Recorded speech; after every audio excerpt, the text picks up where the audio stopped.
at the Table Church here in San Benito. In just about a half hour, we're going to be having our Ash Wednesday service. It's February 18th, 2026. That means it's Ash Wednesday, and we're taking some time out of our day to have an Ash Wednesday service right here at the Table Church in just about a half hour. So, if you're close by, it'd be great to see you. It'd be great to have you. If not, we're open all day. We got ashes here for you for Ash Wednesday.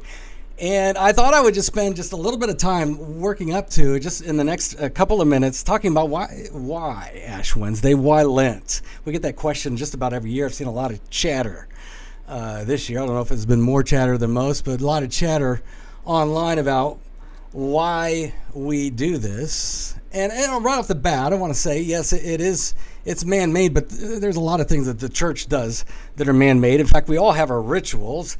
And some people are like, well, that's just a ritual. It's a man-made ritual. Yeah, so is skipping the third verse of every hymn when you sing it on a Sunday morning. That's a ritual. There's all sorts of rituals. In fact, even the church I grew up in, we knew when to stand up, when to sit down. We knew how many songs were going to be sung before the pastor gets up to sing. We always knew that there was going to be a special before the pastor sings. That's ritual. It's all ritual. And then the question becomes, what are we teaching in our rituals? Well, today, Ash Wednesday, is something the church started a long time ago, reminding ourselves of our mortality. It's good for us once a year, yes, a good ritual, to remind ourselves of our mortality. Yeah, well, we don't need that. Yeah, you're right. But again, rituals teach. Here, when you think about rituals and teaching, they're always teaching. If I were to say, when I use the word nationwide commercial, what do you think? Yeah, from the 1970s, the jingle started then. Nationwide is on your side. 30, 40 years later, Peyton Manning's singing it. He's singing that same jingle. Nationwide is on your side.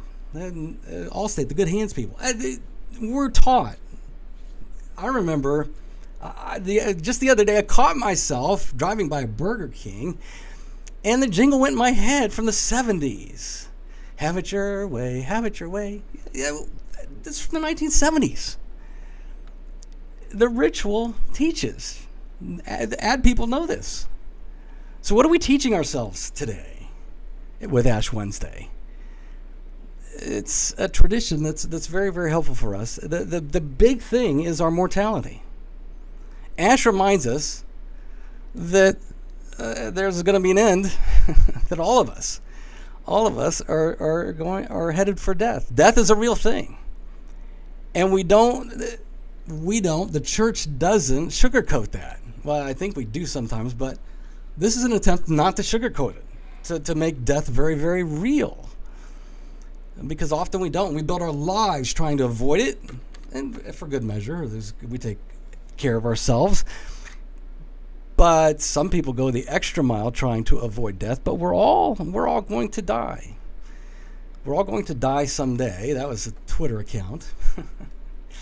But when we show up in just a few moments, about a half hour from now, and we're doing the imposition of ashes, it's dust to dust, ashes to ashes. What are we saying? We're saying that we started off in dust and we're going to end in dust. You know, that's coming from Genesis chapter 3, Genesis chapter 2. God took Adam, took our first parents, and made them out of the dust of the ground. They were of the earth. So dust to dust, ashes to ashes is a reminder that the death is real and we don't avoid it. We remind ourselves of it. We remind ourselves of the consequences of sin. And we remind ourselves that God is still near, even though death is a reality for us. And so that's the other part of this. In light of our mortality, Jesus showed up. He became one of us. God took on man. He took on flesh and blood. He took on a body. He became one of us. He became ash for us. He died. He died the death that we should die, ultimately. But he died. He became ash for us. And so we have hope. We have hope that even though our bodies are returning to ash, it's not always going to be that way. At some point, there's going to be a final resurrection, and we get new bodies.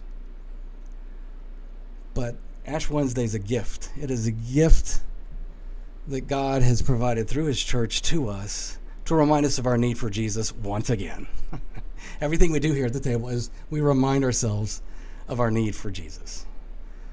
And so, yeah, Ash Wednesday, it's a big deal here at the Table Church. And so I invite you, if you can, 29 minutes from now, be here at the Table Church. If you can't make it, we're open all day, by the way, to do imposition of ashes and to hear confession. Because it's all tied to our confession of sin as well. Why is it that it's dust to dust? Well, we're sinners, constantly in need of Jesus. And so we confess our sin, and we'll be doing that together here at noon. So that's Ash Wednesday. And we're beginning our Lenten series, by the way, in Job. And Job's a great story. For the next 6 weeks, we're going to be talking about Job. In fact, today we're talking about Job from the first 12 verses. And the whole thing with Job, he begins, the whole book, his story begins, it's all daisies and roses. It's all great, a lot of sunshine. And then all of a sudden it's not. And the next thing you know, Job is sitting among the ashes. Yeah. We'll talk about that today for Ash Wednesday. Anyway, hope you're having a great Wednesday. Hope you're having a great week. And think about, just take some time. If you can't make it out here, just take some time today to thank Jesus for what he's done for you in light of your mortality. Until next time, remember this. This is always true and so true right now, that Jesus absolutely, unconditionally, and unstoppably loves you. So he always, always has you. Have a good Wednesday.